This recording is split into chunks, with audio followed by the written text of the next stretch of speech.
All right, so I'm going to introduce Marisa Janicek and Jack Plotkin from El Segundo Unified School District. Very, very close to LAX Airport, if you've ever been in the LA area. And they have been partners for a number of years and have a lot of exciting things to share about their Empower movement. So take it away, folks. All right, well, thank you for joining us. It's a nice small group, so hopefully it can be interactive if needed. But as Katina shared, we have time at the end for questions and for feedback. If you have any ideas, we're open to hearing that as well. So we're really excited to share today about ESUSD Empower. It's something that was developed in the past couple of years and continues to develop. So we just thought we'd talk you through the process, but start by sharing who we are as El Segundo. And as Katina shared, we're right next to LAX. We're bordered by the ocean, Chevron, LAX, and the refinery, or waste solution. So we have lots of big businesses, lots of, little town, a lot of generations after generations that live here and continue to go to school or teach here. So it's kind of a unique spot. We're fairly small. We have about 3,500 kids. We have 2 elementary schools, 1 middle school, 1 traditional high school, and 1 alternative high school. On the screen, that's our beautiful high school that has been in a lot of films. Maybe you have seen. I'm watching All American right now as like a teenager, but that was filmed here. And we are really innovative in our approach. We really believe that transforming education for a changing world, our motto, is really important and continues to help drive us. We are members of the League of Innovative Schools, where we get to share, learn, and reflect on different innovative practices across the nation, which we're really proud of. Both elementary schools are one-to-one Chromebooks, and our middle school and high school are one-to-one iPads, which is actually usually flip. We started way back when with iPads at the middle school and high school, and it's just continued to grow and develop that way. We're Apple Distinguished Schools at the middle school and high school. And our district really believes in the personalized approach, which goes right into our vision of Empower. We are workshopped at the elementary school, readers and writers. We have cognitively guided instruction. Our middle school is an international baccalaureate school. And then our high school has 4 different pathways with about 1,300 kids. So it's a little bit of a juggle, but we're very proud of the work we're doing. Jack, you want to go ahead?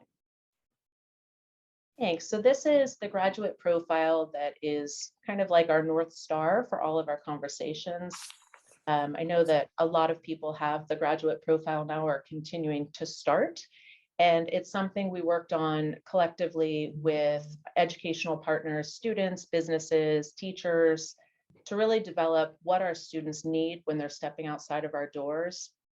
Right now, I see Roman joining us. Hi, Roman. We've been working with Roman too, and Learner-Centered Collaborative to really bring this all together, because we want our students to be cognizant starting in kindergarten. What does it mean to be a thinker in kindergarten, and on and on.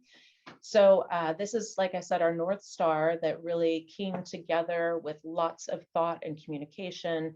And it ties right into our vision and motto of transforming education for a changing world. So I'll turn it over to Jack at this time.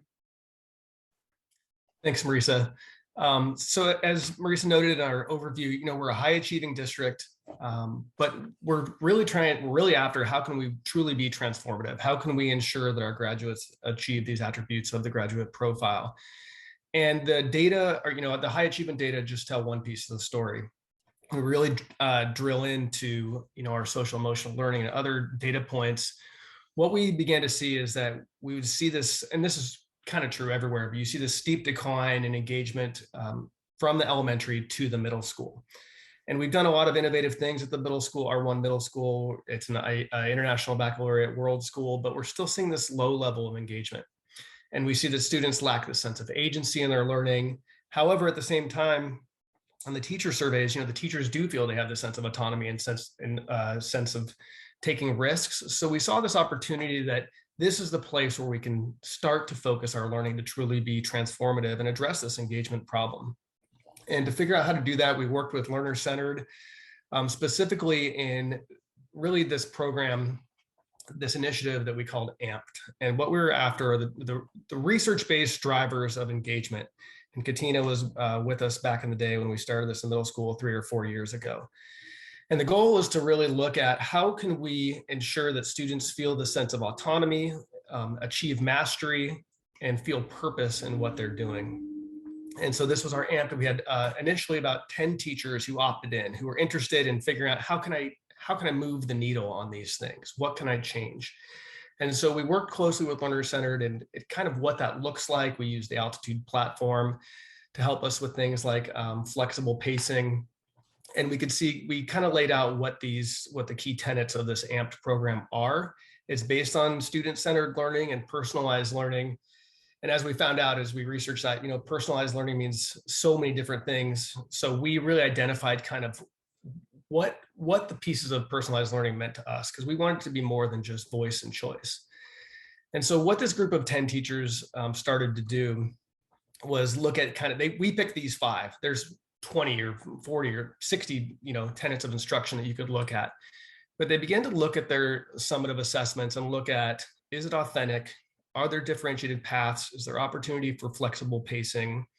Can I target my instruction? And are students owning this and reflecting on what they're doing? And so basically our staff would come together, the 6th grade team would look at a certain summative assessment, a unit that they would have, and evaluate themselves kind of along this continuum, and then work on how to move the needle. You don't have to do it all at once. So they would look at, how can we make this more authentic? We would find flexible pacing sometimes the hardest to do, especially in math. I'll talk about a little bit later about how we got around that. But the teachers collaborated, and it's just starting small. They work together. So this is an example. There was a 6th grade research project, and for forever the research project, the teachers had this idea they'd not kill 2 birds with 1 stone and knock out their social studies and English standards at the same time. So the project used to have to do with ancient Sumeria and Babylon. But they found that the kids there's no autonomy in that. There's no sense of purpose that they had. And they were kind of just ticking boxes. And so what they did instead is had kids drive the research project. So this picture on the left is, first, there's just a brainstorm of what are all they did social, political issues, economic issues, and they just listed everything they were interested in. It brainstormed, the teacher would kind of vet those with them until they found something that, it was teacher approved, kid interest, so they could gather the sense of autonomy in this research project. And then teachers, meeting checkpoints along the way, it's pacing as they wish. And then at the end, they were looking at how do kids feel a sense of purpose? So that they took it beyond the research to actually take action. So based on their research, so there's a girl, this girl's putting up flyers in her communities. Another kid, had a lemonade stand because he was looking at saving the rainforest for tigers. And so this small group of teachers in their subject area were working to move the needle on these particular units to increase student engagement. So we started with the 10 teachers at the middle school. That grew to more teachers at the middle school, and then it kind of leaked down into 5th grade, into our 2 elementaries, and we got a couple teachers at the high school. But we started to feel like we're at the end of our rope, because these were all teachers who were just opting in, and who tend to be your first adopters anyway. So we really needed to focus on, okay, we have all these great practices now. How can we proliferate these efforts? And for that, I'm going to turn it back over to Marisa. Thanks, Jack. Hey, James. Perfect. So we started to think about something we've been doing with our PLCs for the past couple of years that ties in really nicely to it. You can see the quote from John Hattie. We've done a lot of work based on his research over the years, and we've done something called achievement teams during our PLCs, where teachers come together in grade levels or departments, sometimes cross grade levels, to analyze student work, look at it, reflect on it, discuss, come up with strategies, implement the strategies, and then come back, looking at individual students, which is what we want to do. And then we started thinking about, wow, some of these strategies are outstanding, and we really should be able to share those across the district. We have some really talented teachers, as I'm sure every district will say, but we just really have some amazingly thoughtful, talented, innovative. Just in the AMP program alone, you can see how many teachers took a risk and jumped in. So we thought, how could we do this on a broader scale and actually share it out? Jack, if you could, thank you. So we created something called Empower ESUSD, where we took the strategies and resources that teachers were working with already, some of them from pre-pandemic, some of them developed during the pandemic that we didn't want to let go of just because we were coming back into the classroom. We saw some really amazing strategies evolve and continue to grow and develop. So we thought, how do we get people together, share these strategies that they're already talking about in their PLCs through achievement teams to engage students, to empower them, and transform education for a changing world. So if you want to go ahead and turn to the next one. Thanks. What we did is we brought together a team of teachers, volunteers.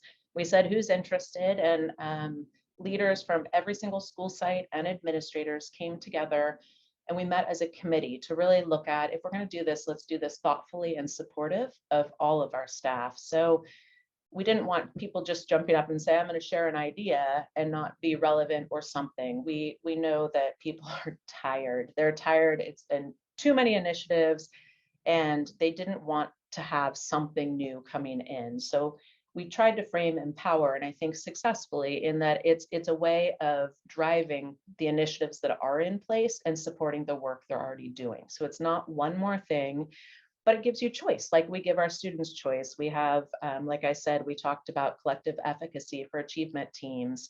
We're working with our diversity, equity, and inclusion committee to share resources. We have our ruler program in place for social emotional.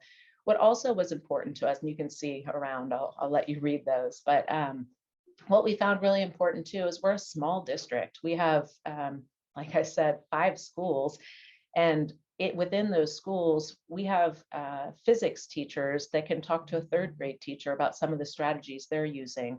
So we've started by having safe space, having teachers step up at their own schools and share through professional development, which I'll talk about next. But then we started to cross schools. And our goal is to ultimately get back to where we've always been, is have this really tight-knit community of vertical articulation, sharing best practices across the district.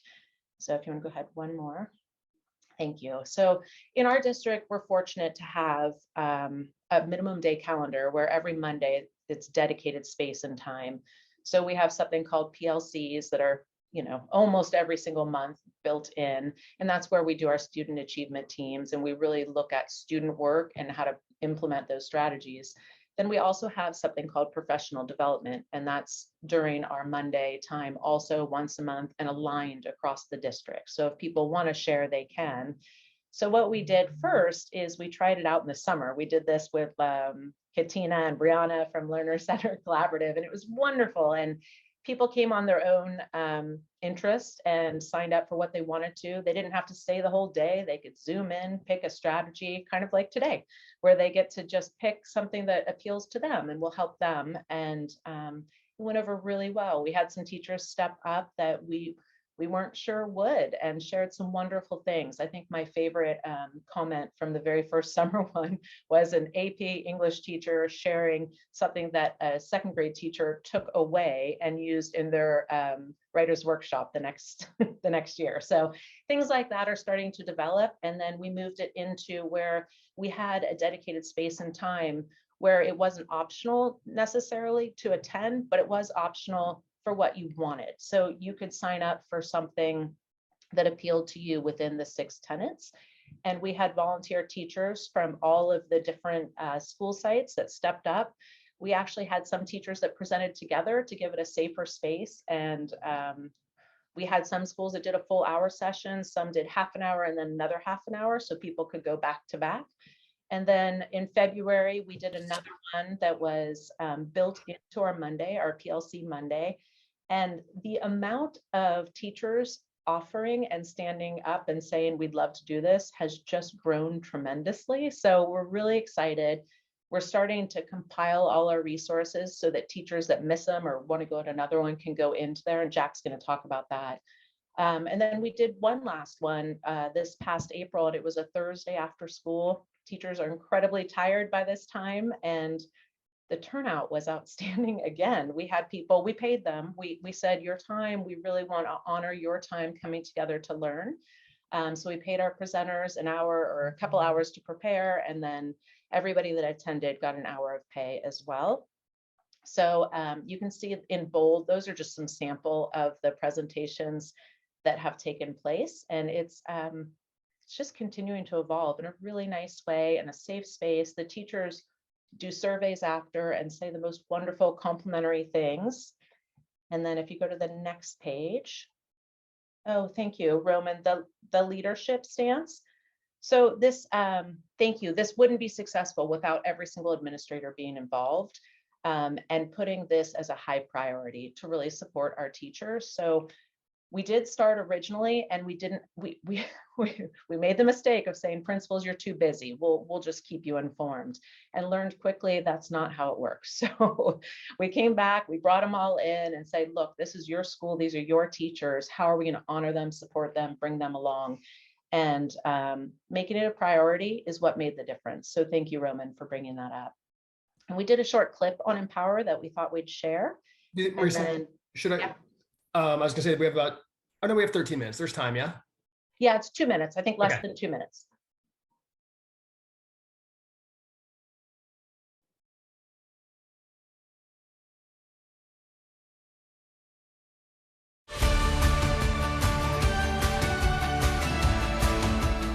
Empower is our ESUSD branded professional development.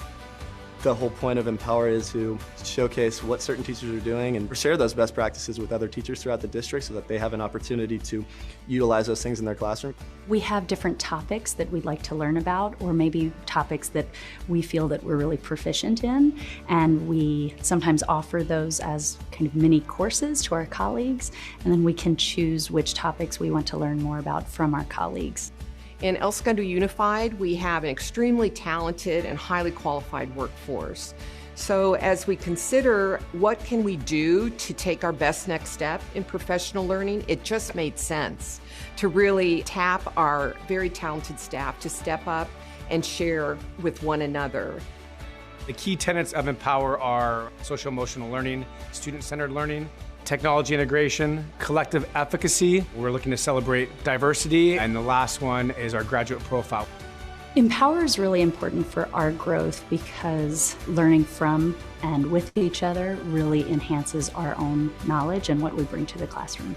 Empower is helping me personally as an educator because it's giving me an opportunity to see the awesomeness that I work with every day, because oftentimes as educators, we're in our own little silos sometimes in our own classrooms. To truly be able to sit down and be like, wow, that's how you did it in a lesson, and to then be like, hey, I'm gonna go try it, and whether it succeeds or fails, I know there's someone I can go back to and converse with and collaborate with, which makes it so powerful because I know that I'm doing what's best for my kids by learning from other colleagues that are also doing what's best for their kids.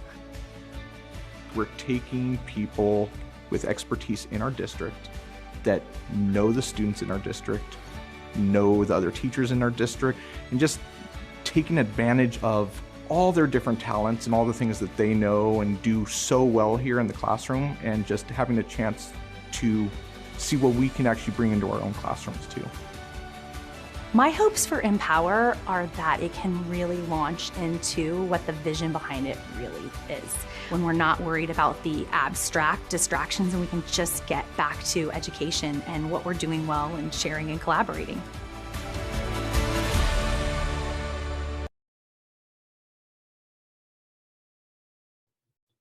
What a cool video. I got goosebumps. Thank you. And those, all the teachers that were in that, not all of them have volunteered yet, but they're embracing it in different ways, which is what we're really proud of too. Jack, do you need me to share? You got it.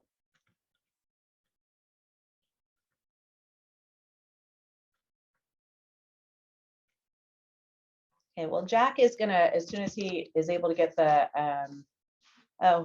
I'll answer the question while he's getting ready. How comfortable has your board been with experimentation and not focusing? They've been great. Our district has, we're very fortunate. The culture is autonomy. We have a lot of it within the school sites and within our district. As long as we're communicating and sharing, I think they're very supportive of us. So we're very lucky, but we make sure to communicate often and make sure they're invited to events where we kick things off, we share back, we make sure they're included and answer any questions. But we're very fortunate that our board supports our work. Well, and Dr. Moore is here. I don't know if she would like to share. Oh, is she here? I don't see her. Yeah, a little bit more as well. Hi, everyone. Yeah, I was off screen. I was eating lunch. Nobody wants to see me eating lunch. So yes, we have a really wonderful supportive school board. And I think what's really unique is our wonderful association, and that we have great labor relations here. And so we really view our teachers as professionals, and really want to tap into their expertise and make sure their voices are heard and honor them as professionals. So as Marisa shared, they definitely have a lot of autonomy. What we try to do is define that so that we can continue to move the needle. So it's not just lacking in purpose. So anyway, but yeah, great board and wonderful administrative team as well. Yeah, and before Jack shares, I just have to add our union president actually presented at our last event and was so nervous and got support and accolades from all of her colleagues. And she was just beaming and so excited, but it was absolutely outside of her wheelhouse. So it was really nice. And I agree with Melissa that it's as supportive. It takes everybody being on the same train together to make this successful. Yeah, and they're professionals, and it's important to know we did pay them for their time. We did pay them, the presenters, for preparation time. However, you know, this is money that we're paying our own teachers rather than bringing somebody in from the outside that often feels more disconnected for them anyway. So we did pay them for their time, as Marisa noted. And in terms of what's next for us, we're definitely continuing with Empower. What we're starting to see is when we look at the key tenets of Empower that we shared earlier, one of them is the graduate profile. And so we're really working on how can we incorporate that more, and probably what we've discussed doing is replacing all those key tenets, the social emotional learning, with just the graduate profile itself, because all of those fall within the graduate profile when we talk about how to create competent communicators, global citizens. That's through things like social emotional learning and authentic learning tasks. So that's one step. We're also looking at further personalizing our professional learning in a more standardized platform. So we're using a Ludo next year, which is just one platform where we can curate content, store our content from these Empower sessions. So those are a few of our next steps, but we wanted to open it up to see if anybody has any other questions, comments.